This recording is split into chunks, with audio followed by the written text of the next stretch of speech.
Ce matin, j'ai rencontré Christine Bérubé et Sylvain Bouchard, les deux propriétaires du restaurant Dixili, pour leur demander comment ça se passe avec la pandémie. Christine, Dixili a bientôt 50 ans. Oui, effectivement. On entame la 49e année de service cette année. Et j'imagine que c'était pas vous qui l'a ouvert il y a 49 ans. Non, effectivement. En fait, mon père avait acheté l'entreprise qui avait pignon sur rue depuis environ 6 à 7, 8 mois. Et par la suite, c'est ça, il en a pris soin pendant un certain temps. Moi, je suis allée à l'école à l'extérieur, je suis revenue et ainsi de suite.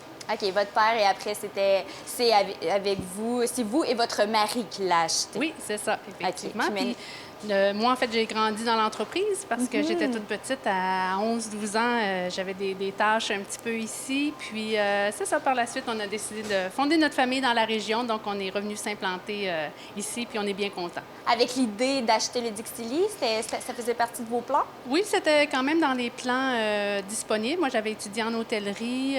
Mon conjoint travaillait aussi avec moi. Donc, ça faisait une continuité qui faisait bien du sens. Donc, travailler au Dixili quand vous étiez jeune, ça vous a influencé finalement, puisque par la suite, vous avez étudié en restauration, en hôtellerie. Puis, ça fait combien d'années vous avez le Dixili? On doit entamer la 26e année. 26e année. Oui. Wow! Alors, avec le COVID-19, comment vous avez absorbé la décision quand vous vous êtes fait dire qu'il faut fermer le restaurant? Bien, effectivement, tu sais, ça allait vite.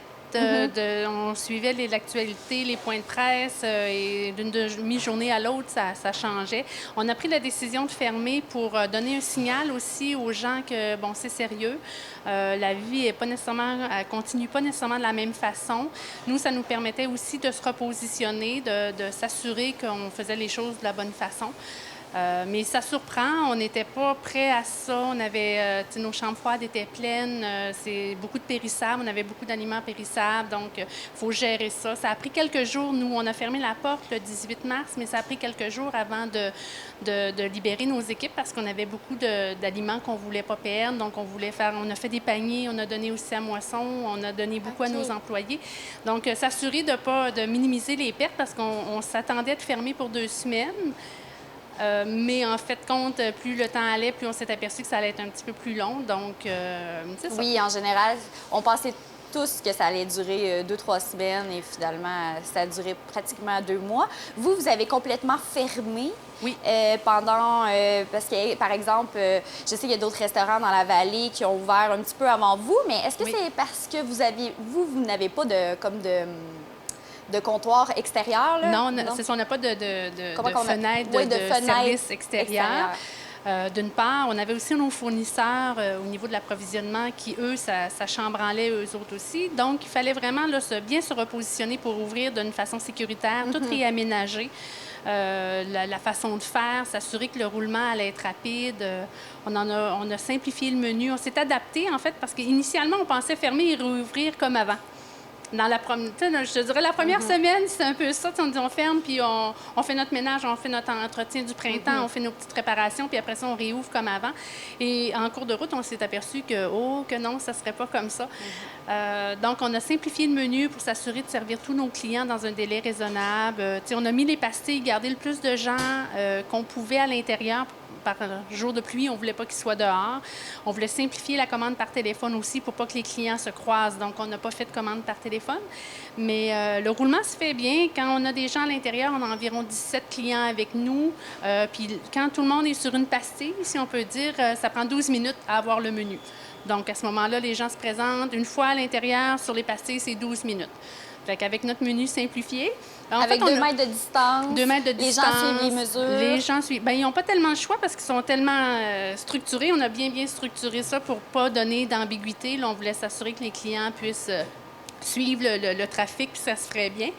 Et puis, c'est ça, on a simplifié le menu. On n'a pas simplifié le goût, mais il fallait vraiment s'adapter parce que sinon, on n'était pas en mesure de servir les clients d'une façon sécuritaire. Fait qu'il y a certains bons classiques qu'on ne peut pas avoir actuellement, entre autres le Dixie Burger que les gens aiment tant. c'est trop long au niveau de la cuisson. Donc, on est allé vraiment aux bases là, avec le poulet, la pizza et les dérivés. Là. OK, parfait.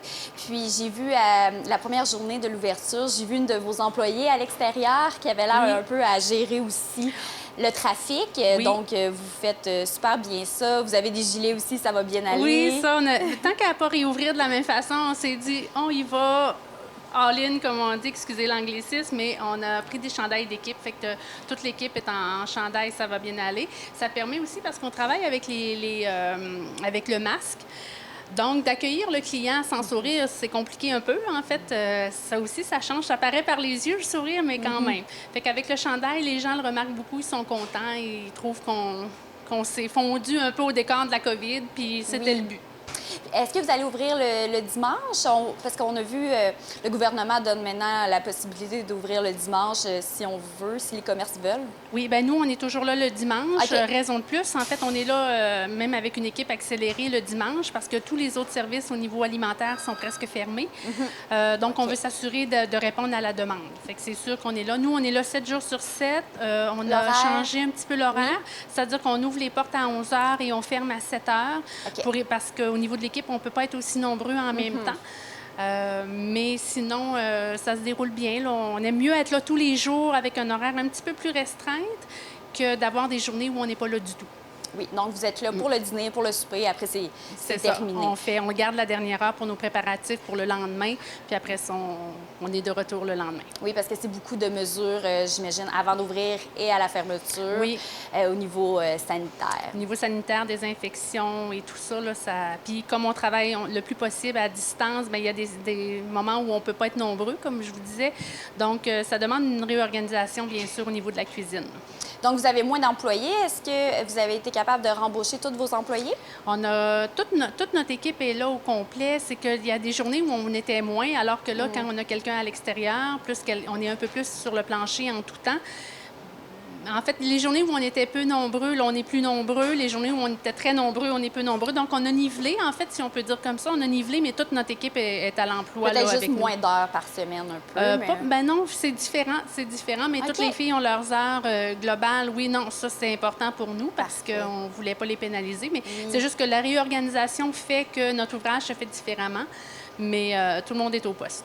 Et au niveau économie, je présume que ça n'a pas été facile parce que, comme vous avez dit un peu plus tôt, votre approvisionnement, vous n'avez pas pu le vendre finalement. Vous l'avez donné à vos employés, à Moisson-Vallée. C'est ça. Donc, mais en fait, on a poursuivi la chaîne. Nous, ça fait déjà partie de notre engagement de donner aux suivants, soit dans les équipes sportives, des bons menus, des choses comme ça, et à Moisson. Donc, forcément, c'est la même chose, mais on a aussi pensé que nos filles allaient avoir besoin, nos employés allaient avoir besoin, fait qu'on a préparé des beaux paniers pour remettre, pour qu'eux autres aussi, parce que ça chambranlait, ils n'avaient pas prévu perdre leur travail et tout ça, fait que ça a permis de donner aux suivants. Puis c'est correct, ça fait partie aussi de notre engagement social de s'impliquer puis de donner aux suivants, surtout dans des périodes comme ça. Non, c'est pas agréable pour personne, mais si on peut alléger tout ça, ben on est là pour ça aussi. C'est très généreux. Bien, merci beaucoup, Christine Bérubé, copropriétaire du Dixili d'Amqui. Merci.